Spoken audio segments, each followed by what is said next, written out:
Welcome back to another video of the Real Sports Fiends show. And the last episode, we did an extensive breakdown on Colorado State's edge rusher who's coming into the draft, Mohamed Kamara. Mohamed Kamara from Colorado State. He's the number 16 ranked edge rusher as far as Pro Football Focus is concerned. And he's the number 135th player when it comes to overall rankings. Today, we are going to look at Alabama's edge rusher, Dallas Turner. He's the number 14th ranked player overall and the number 1 edge rusher on the board. Now, if you look at Mohamed Kamara's film that we looked at last time, you're going to see a lot of differences between him and Kamara in Dallas Turner's game. Some easy things to notice is physicality. So I listed out last time in the last video about 5 things that we're going to look at for edge rushers that you should be able to tell from their college film that translates to the NFL game. We got their get off, their ability to burst off the ball. We got number 2, the ability to convert speed to power. You're going to see that here. Number 3, great leverage. He's always working. You never want to see somebody too high. You always want to see them playing half a man, not straight up in the middle. Number 4, active and violent hands. So you're going to see Dallas Turner has great hands and he's violent with them as well. And then number 5, effort.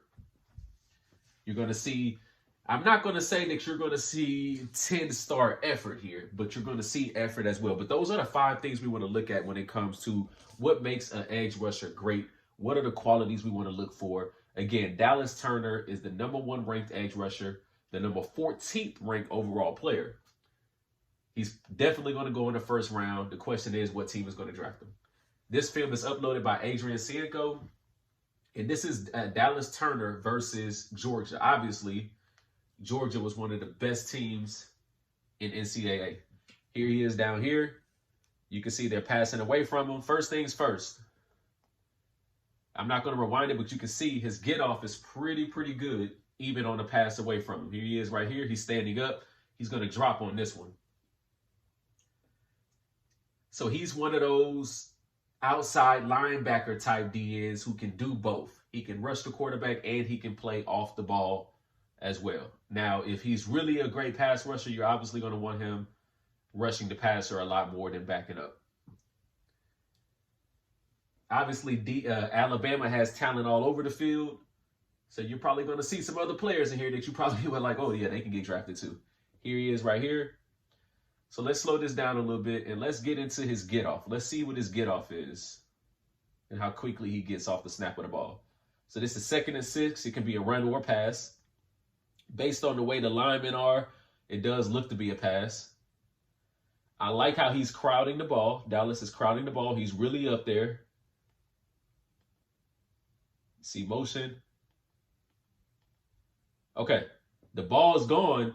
He's pretty much the first one off the ball. These are 5-star D linemen, and he's still getting off the ball pretty much the first one. That means that tells you something there. He has some special qualities in him.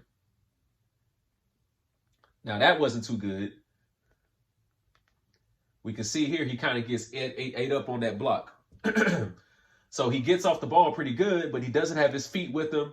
Not a whole lot of strength, and he gets thrown down by a bigger offensive lineman. That's not really a good play, but then again, it doesn't really impact the play. Right here, you can see a tight end tries to go up on him. He really just manhandles him. This tight end is hitting him. He's not even looking at him. Dallas Turner is not even looking at this tight end because he's really not worried about him, nor should he be. And he really just swats him out the way pretty easily. You won't see that on Kamara's film on that last video we watched. Here you can see him covering a guy outside of the backfield to show his athleticism. Right now he's switching sides. He gets over there kind of late, doesn't really recognize the play. I'm not really sure if he was supposed to squeeze in or go outside there. There he just shoot. Look, great DNs do not worry about tight ends. That's the great thing I like about watching Dallas. So far, these tight ends is just nowhere near him. He's not even worried about them. And if you look at Dallas compared to Muhammad, Dallas is always facing the ball. His head is always up. What I did not like about Muhammad Kamara's film is that it seemed like he was always not facing the ball and he was always slightly late to making the play. Dallas, you can tell, is a playmaker because he's always knowing what the direction of the ball is, and he always has his head up. That's why he doesn't even worry about plays like that. Now, I would like to see more effort. I would like to see more effort here, Dallas, because you swat him away. Who's to say that you can't run and chase him down possibly? Maybe you won't get there. Maybe you stop him at the 1 yard line. Remember, Micah Parsons a few years ago did that, and then we ended up getting a turnover. Here it looks like he's running a stunt. He goes inside. It doesn't really look like the offensive line kind of really fell for it. Really a good play by the O-lineman. Now, do you want him? Did he take the right angle? Is he supposed to hit this guy here? Right? If this is a DN and a D tackle stunt, is he supposed to be aiming at this shoulder? Because if he is, it's a horrible angle on that technique here. He's really, if you watch the Cowboys, DeMarcus Lawrence is great at this. He's great at crashing in that guard real tight and coming up.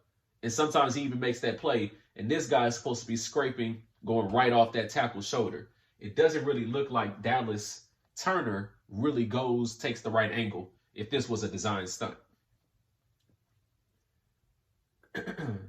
Here's 1st and 10. It's a play act. Oh, it's a run. He kind of goes upfield.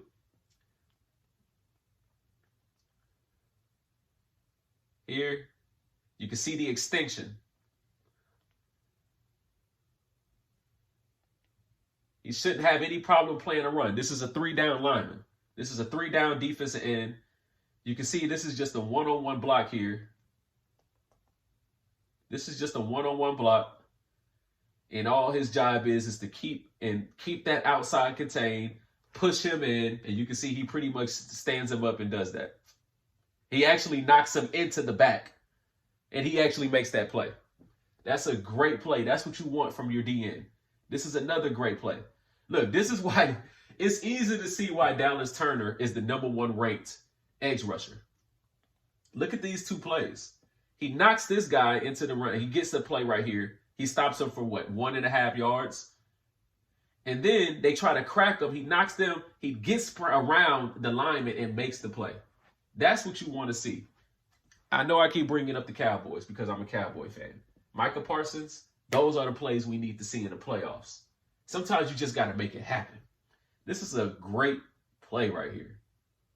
Number 71 was supposed to knock his block off, and he couldn't get to him. Here he is here. Looks like a stunt. He keeps moving. I like his hands. I would like to see him move a little bit more, be more decisive on that pass rush. Oh my goodness. Look at the difference.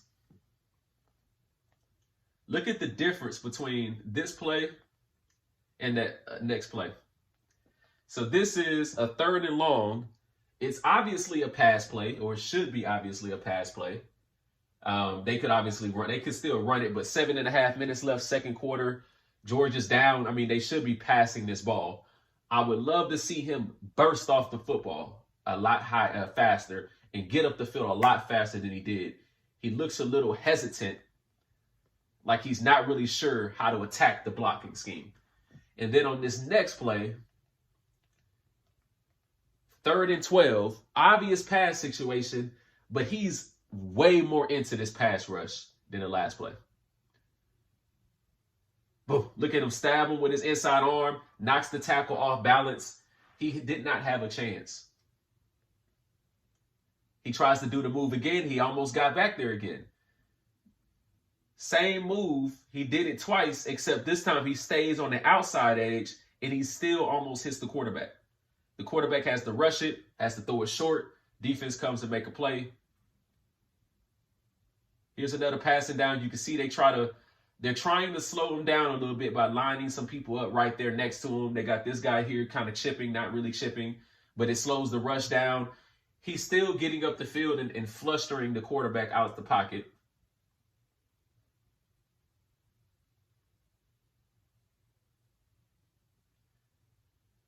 So here, 1st and 10, they're trying to run to his side again. I don't know why. If that was 3rd and 1st, 3rd and 1, 4th and 1, maybe this is not a good play because he takes an inside route. But he does it so quick into the play where, I don't know if that's holding or not, but he does it so quick into the play where it's actually not a bad play to do. He's just trying to make a play, which is okay. We need guys, you need guys on your team who just try to make a play. He engages, gets rid of him because this guy's not big enough. He recognizes exactly where the play is. Again, last game, we were watching Micah Parsons. It just seems like he never really was able to recognize where the play was fast enough to make the play. You see Dallas, and you see why he's ranked so much higher. Gets down the line. That's a 2-3 yard gain. That's a great play. Here, he's a little hesitant again because they're pulling, play action.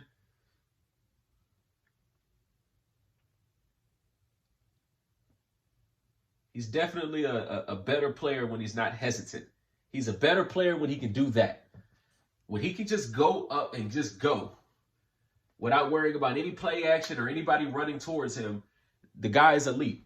You can't tell me Dallas Turner is not going to get 10 sacks this year, depending on where he gets drafted. But he definitely should get 10 sacks. I see too many great qualities, and I'm not even looking at size or anything. I'm sure he has the height. I'm sure he has the speed. I'm sure he has all that. But just looking at the film, you can see he has all those qualities of being able to get back there. And he hasn't done a whole lot of swim moving or spins or anything. Right now, pass rush wise, he's just getting off the ball and just showing you that I'm going to engage with you and I'm just moving you out the way. He's great with that inside arm. He didn't make the play there, but I'm sure he wishes he got that one back. 3rd and 3, this is going to be a pass because it's no running back unless they keep it. He drops. Looks like he's limping off the field there. 3rd and 13, this is an obvious pass. I'm not sure if he's hurt. He is limping a little bit. Great play recognition because he grabs the running back out the backfield. There, he recognizes it, tries to get off the ball. This is the 4th quarter, so you definitely want to see him. Well, they're already up by 10, so this looks to be a screen. Good get off. That's a screen, but he definitely wins that rep. He gets around him, but that's a screen. Here he kind of goes inside, gets flustered. So I can tell he's playing a little hurt. How do we can tell he's not really getting off the ball. But this is what you see. You see somebody who's not really bursting off the ball, but still able to stand up an offensive lineman and make a near play on the run. What you can't have is D lineman getting pushed back. Right here, again, they're up by 10. Georgia's still running the ball. It's 4th and inches. You want to see a little bit more effort, but that he makes the play there. Right here, tired, fatigued, probably a little hurt. Again, you want to see more effort. You didn't see it right there. But look, Dallas Turner, that's one game against one of the top teams in the country. And you can see Dallas Turner came to play. Now, turn on the film and watch some of the other teams, especially some of the teams that may not beat Georgia. I promise you're going to see why he ended up with those 10 sacks, why he's PFF number 1 edge, and why he's the ranked number 14 as far as Pro Football Focus's overall draft board. Tell me what you think about Dallas Turner. Do you think he should be a top 5 pick, top 10? Do you think a team should trade up to go get him? Remember, we went over stats and we said, hey, the last 3 teams to win the Super Bowl had 50 or more sacks in those seasons. I know pressures mean a lot too. You got to get pressure. I know Colts was a 48 sack team that didn't have great pressure. They also didn't win the Super Bowl. So I'm talking about the recipe includes a 50 sack team. If you're not on that 50 or more sack list, you're further away than you may think. You may need a Dallas Turner. You may need that. Kansas City Chiefs won the last 2 years. They both years had 50 or more sacks. Before that, it was the Tampa Bay Buccaneers, 50 or more sacks that year. You got to get to the quarterback, and you got to get him on the ground if you want to win a Super Bowl. Dallas Turner is going to be a great player in this league for 10 to 12 more years, over the next 10 to 12 years. The question is he going to get into a good situation, or is he going to unfortunately get to a situation where you're not going to hear from him? We'll see.